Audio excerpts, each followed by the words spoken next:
Chers amis, nous revoilà. Quelle joie de prendre la parole devant vous aujourd'hui avec les insoumis, les insoumises, les communistes, les socialistes, les écologistes, tous ensemble pour mener cette campagne des législatives sous cette nouvelle bannière commune, la nouvelle Union populaire écologique et sociale. Et c'est une grande fierté pour moi que de vous annoncer, vous savez que nous les écologistes, on aime bien voter, et voter beaucoup, et voter souvent, que nos adhérents et adhérentes qui votaient ces jours-ci ont validé à plus de 80% le fait de rejoindre cette nouvelle Union populaire écologique et sociale.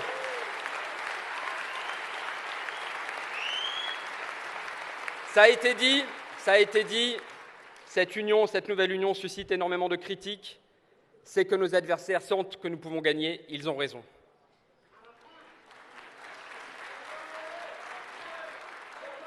Gagne, on va gagner.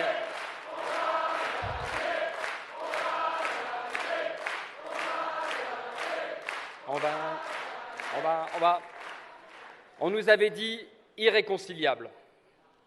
Et je note que ceux qui disaient ça, qui prédisaient ça, sont désormais à quémander un ministère ou même une circonscription à Emmanuel Macron.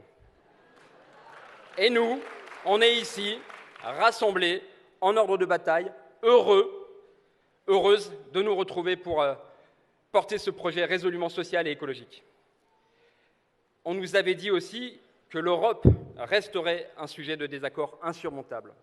La fracture du référendum de 2005, elle était indépassable. Et effectivement, le oui au référendum rendait mal le fait que nous étions, et nous sommes toujours, insatisfaits et insatisfaites de cette Europe-là. Et le non traduisait mal l'attachement au projet européen, mêlé à la révolte, à la colère devant le kidnapping du projet européen par les libéraux, l'austérité, le dumping social et l'inaction climatique. On pouvait voter oui sans vouloir graver ces règles dans le marbre. Et on pouvait voter non sans vouloir l'effondrement de la construction européenne. Et ce dilemme était insurmontable. Et plusieurs fois depuis, le camp de la gauche, le camp des écologistes, le camp du progrès s'est fracassé sur ce dilemme. Et pendant ce temps-là, depuis bientôt 20 ans, on a vu ceux qui ont abîmé l'Europe. C'est ceux qui la gouvernent. Ils n'ont rien fait. Sur l'évasion fiscale, sur les services publics, ils n'ont rien fait. Sur la justice sociale, ils n'ont rien fait. Au contraire, ils ont tué l'espoir en Grèce. Et sur le climat, ils n'ont rien fait. Et ceux qui nous disent, la main sur le cœur, qu'ils sont désormais écologistes, ont compté le gaz comme une énergie verte. Ils ont encore récemment refusé l'interdiction du chalutage de fond. C'est cette inaction qui était en train de tuer le projet européen. C'était l'idée qu'il n'y a pas d'autre Europe possible qui nourrit le sentiment anti-européen. Alors oui, nous disons, désobéissons pour sauver l'Europe.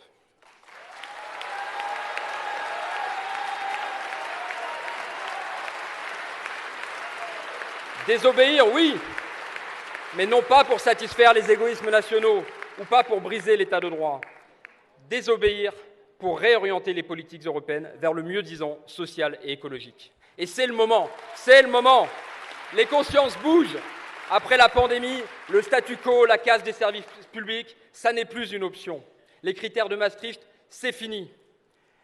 Même à la Banque centrale, rendez-vous compte, même à la Banque centrale, on parle désormais d'annulation de la dette. Tous les dogmes ont volé en éclats. C'est le moment. Le Parlement ouvre la voie à une révision des traités. Saisissons cette opportunité.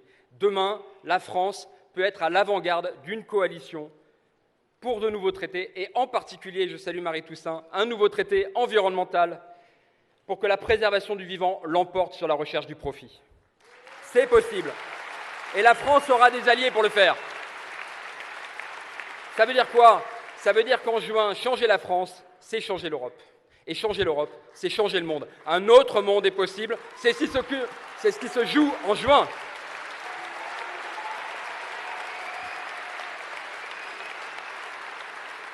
Ce sujet de désaccord, il était insurmontable. Il était censé nous diviser à tout jamais.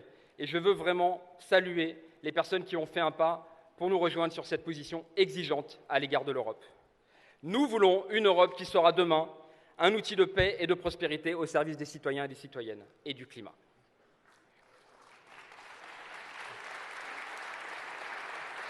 Et c'est cet accord, cette convergence qui permet d'envisager une union et non pas un simple accord électoral. Et nos candidats ou candidates, enfin les anciens et anciennes candidats et candidates s'y sont pas trompés. Je tiens à leur rendre hommage, à toutes celles et ceux qui laissent leur place pour faire vivre l'union de la gauche et des écologistes. Tous ces candidats, toutes ces candidates qui veulent rendre possible la victoire de leurs idées, ils ont consenti des sacrifices. Et j'aimerais vous citer un bout du message, puisqu'on est à Aubervilliers, de Pierre Benassaya, candidat écologiste jusqu'à lundi dernier, qui se désiste pour le candidat commun Bastien Lachaud. Ah ben, j'ai rien dit encore. Je le cite, « Suite à l'accord, je ne suis plus candidat. Loin de considérer ceci comme une défaite individuelle, je me réjouis de cette victoire collective. » Voilà l'esprit qui nous anime. Rendons-leur hommage, nous leur devons beaucoup. Cette attitude les honore et nous oblige. Et ce qui nous oblige, évidemment, c'est l'enjeu. Parce que cette union, elle est exceptionnelle, évidemment, mais elle n'est pas encore historique. Ce que nous avons construit n'est pas encore historique, mais pourrait le devenir, en juin. Et alors nous renourrions avec les belles victoires sociales et écologiques. Je pense en particulier à ce qui avait pu être fait dans les années 90, la gauche plurielle, avec les écologistes évidemment, avec Lionel Jospin, avec Marie-Georges Buffet, qui nous avait permis des avancées comme les 35 heures, la loi SRU sur les logements sociaux, la couverture maladie universelle ou le Pacs, devenu mariage pour tous. Moi, je n'avais pas le droit de vote à cette époque, mais ces avancées ont changé la vie de millions de gens et gouvernent encore notre quotidien. C'est ça l'enjeu.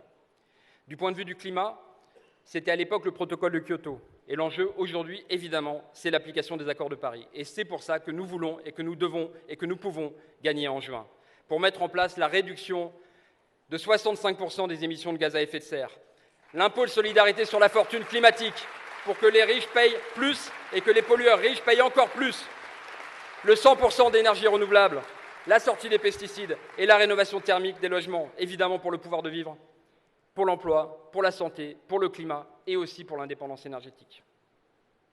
Alors on a beaucoup parlé des critiques qui nous sont faites, et moi je finis avec l'espoir qui vient, la joie qui vient. Vous le voyez dans les sourires.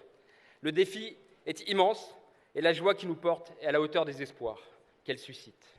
Enfin, des familles qui se sont tant divisées vont pouvoir faire campagne, ensemble. N'est-ce pas, Leïla Chaibi ? C'est ces amis, ces connaissances qui, d'abord incrédules, se disent « ça y est, ils l'ont fait, ils et elles l'ont fait ». C'est ces personnes qui se prennent à espérer à nouveau et nous disent « alors j'irai voter en juin ». Et c'est ces personnes qui nous disent « non seulement je n'y croyais plus, mais non seulement j'irai voter en juin, mais je viendrai faire campagne à vos côtés sous cette bannière commune. Venez comme vous êtes. Soyons à la hauteur de cette attente. Sachons nous en montrer dignes. Nous revoilà, c'est pour la victoire, c'est pour changer la vie des gens. En campagne, merci à vous.